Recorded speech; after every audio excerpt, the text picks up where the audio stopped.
ఓం నమ శివాయ. ఓం నమో నారాయణాయ.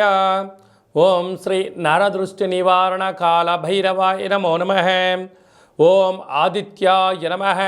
ఓం సూర్య అరిష్టేతు సంప్రాప్తే సూర్యపూజాంచ కారయేత్. సూర్యధ్యానం ప్రవక్ష్యామి ఉపశాంతయే. మా ఛానల్కి స్వాగతం. చూస్తున్న వీక్షకులకు ప్రేక్షకులకు ప్రియ కాలభైరవ భగవద్బంధులకి స్వాగతం పలుకుతూ మమ్మల్ని ఎంతగానో ఆదరిస్తూ ఉండబడినటువంటి ప్రియ సోదరీమణులకు, సనాతన ధర్మ సంరక్షకులకు, జ్యోతిష్య అభిమానులకు అందరిపైనను ఆరోగ్యకారకుడైనటువంటి సూర్యనారాయణ స్వామి వారికి ఆశీస్సులు ఉండాలని కోరుకుందాం.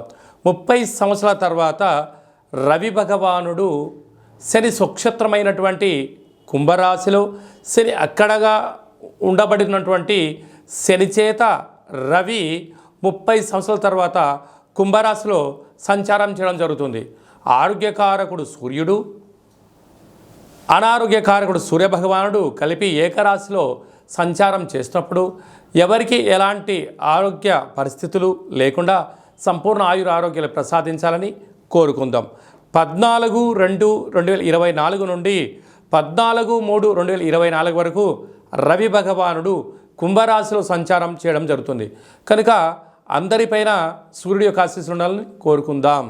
వృశ్చిక రాశి వారికి రవి భగవానుడు కుంభరాశిలో శని చేత 30 సంవత్సరాల తర్వాత కలిపి ఏకరాశిలో సంచారం చేయడము, ఒకవైపు వృశ్చిక రాశి వారికి అర్ధాష్టమ శని అర్ధాష్టమ రవి కారణం వలన వృత్తులలో, ఉద్యోగాల్లో, వ్యాపారాలలో అనేక రకాలమైనటువంటి ఎదురు సమస్యలు అయ్యే అవకాశాలు ఉన్నాయి.